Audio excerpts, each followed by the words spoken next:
Vinícius de Moraes Andrade, Wilson Maria da Silva, Ian Príncipe Palma dos Santos,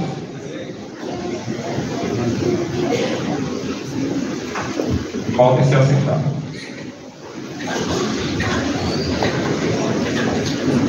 Estimados padres, diáconos, amado povo de Deus, é sempre uma alegria poder celebrar e ministrar o sacramento da Crisma, porque é um momento importante na vida de vocês que são revestidos da graça, da força, do alto, da presença do Espírito Santo de Deus em seus corações e em suas vidas. No batismo nós somos mergulhados na vida de Cristo. No sacramento da confirmação da Crisma, é Cristo que derrama sobre nós o seu Santo Espírito, para que nós, maduros na fé, conscientes daquilo que abraçamos, no seguimento de Cristo Jesus, possamos, com o auxílio de Deus, com a força de Deus, a força do alto do Espírito Santo, testemunhar à humanidade, ao mundo, às pessoas do nosso amor, o nosso comprometimento, a nossa adesão a Cristo Jesus. Por isso que necessitamos muito dessa graça divina, desse dom do Espírito Santo de Deus em nossa vida, porque somos frágeis, somos pecadores, somos limitados, constantemente nos afastamos da presença de Deus. E muitas vezes necessitamos sempre nos confessar, nos colocar na presença de Deus e suplicar que o seu Santo Espírito nos guie, nos move, nos ilumine, para que possamos permanecer firmes nesse propósito, nesse seguimento, nesse testemunho de nossa fé aos nossos irmãos e irmãs.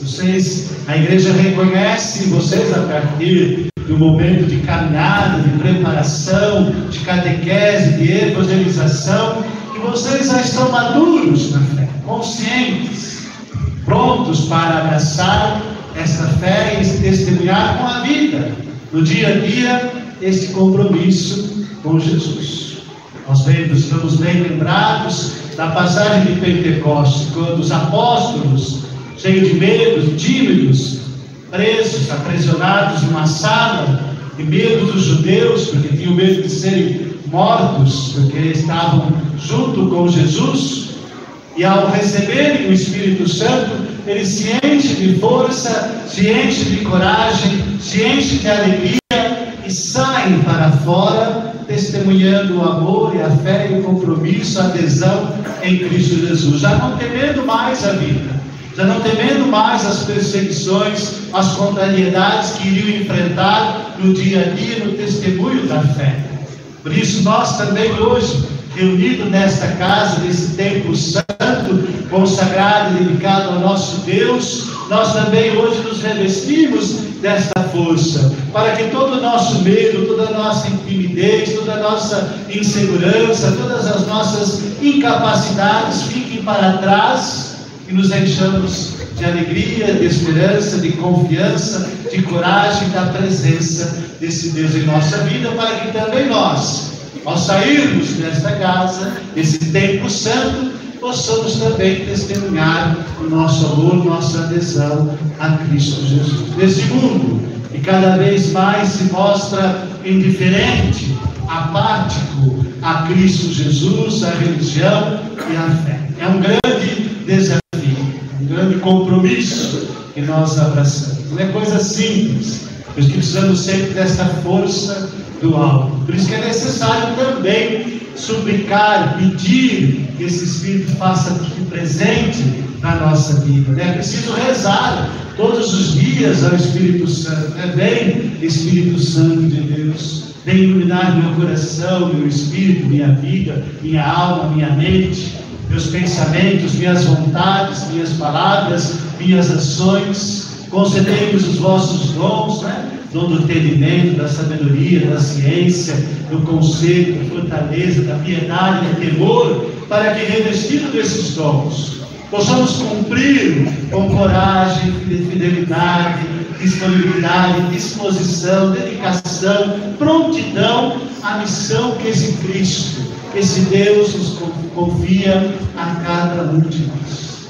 É preciso rezar, é preciso pedir. Esse Espírito está aqui, está em nossos corações, mas é preciso que a gente permita, abra os nossos corações, sejamos sensíveis, dóceis à sua presença, à sua unção, para que possamos exercer esta missão com alegria e coragem. Por isso que é necessário pedir. Gosto sempre da passagem de Romanos 8, 14, onde Paulo diz à comunidade de Roma, né? Todos aqueles que são guiados pelo Espírito de Deus são filhos de Deus. Todos aqueles que são guiados pelo Espírito de Deus são filhos de Deus.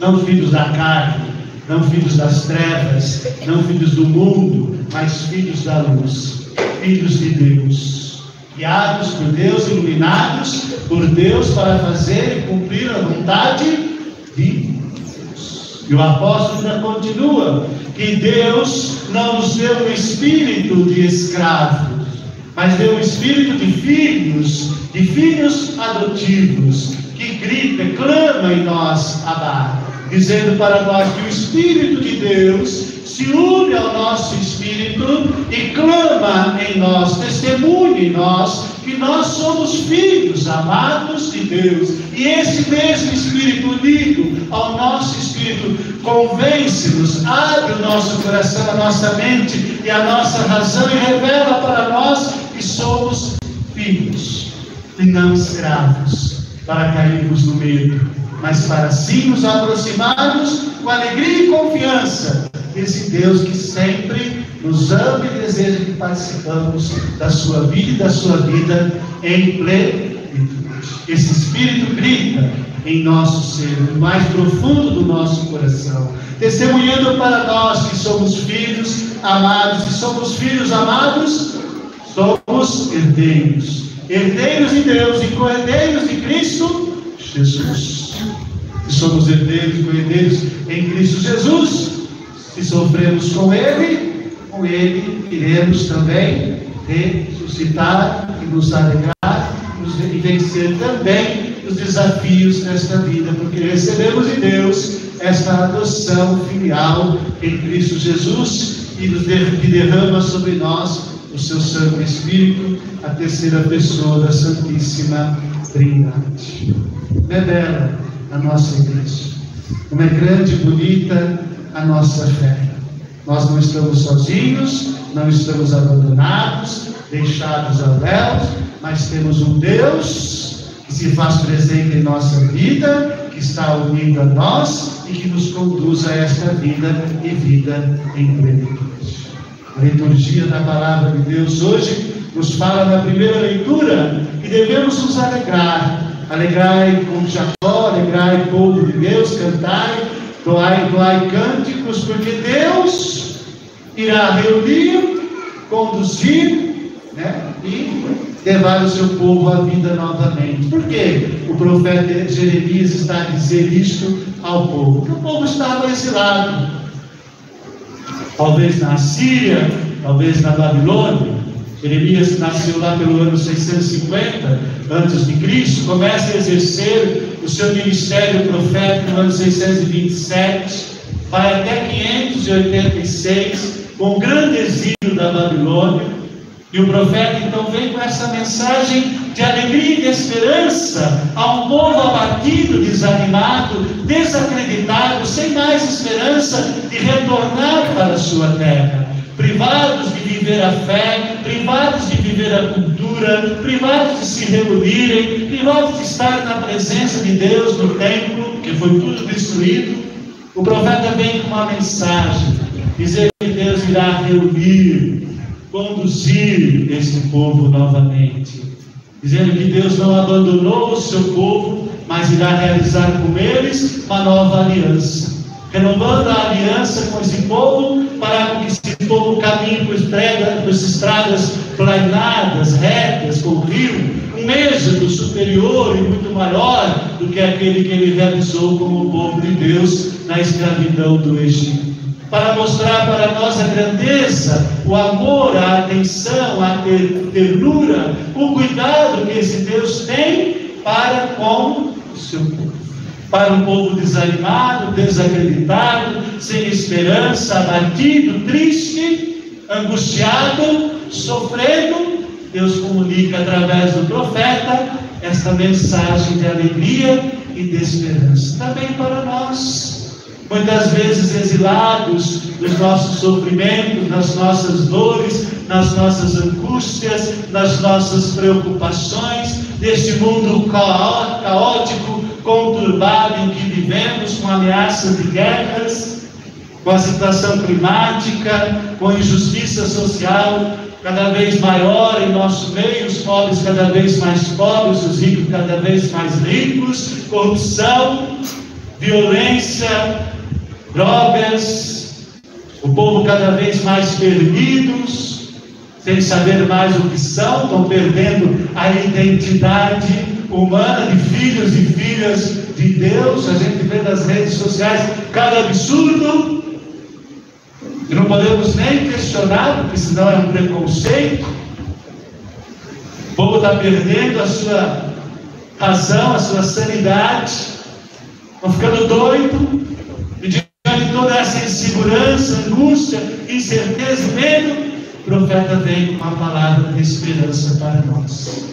Deus não irá nos abandonar, Ele irá reunir o seu povo e conduzi-lo novamente para a terra prometida, para a vida em plenitude, para mostrar para nós que esse Deus nos ama. E nessa grande caravana, nessa grande peregrinação, estão os coxos, os cegos, os doentes, os fracos, as mulheres que deram a luz, as mulheres que vão dar a luz, símbolo daqueles que são frágeis, símbolo daqueles que são pobres, símbolo daqueles que são marginalizados, excluídos e abandonados pela sociedade, símbolo daqueles que são fracos, sempre deixados para trás, sempre abandonados. O texto vem dizer que Deus não irá deixar ninguém para trás, não irá abandonar ninguém, nem os cegos, nem os coxos, nem as mulheres que estão amamentando, nem aquelas que estão para dar a luz, nem os pobres, nem as crianças, nem os pequenos, para manifestar a grandeza do seu amor, da sua ternura e cuidado para com o seu povo. Por isso nós hoje damos esse salto para o Evangelho de Marcos, que nos apresenta esse Deus agindo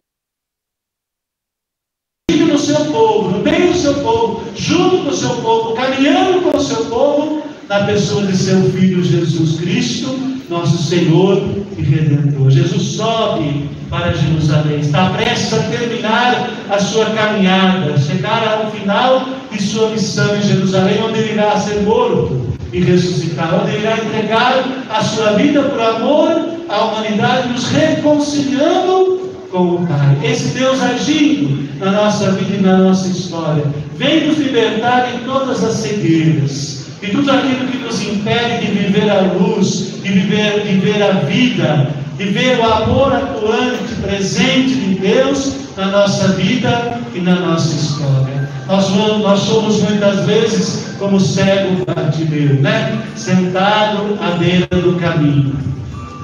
Sentado significa uma posição de imobilidade, de conformismo, de aceitação da situação difícil, triste e dolorosa que muitas vezes nós enfrentamos e vivemos.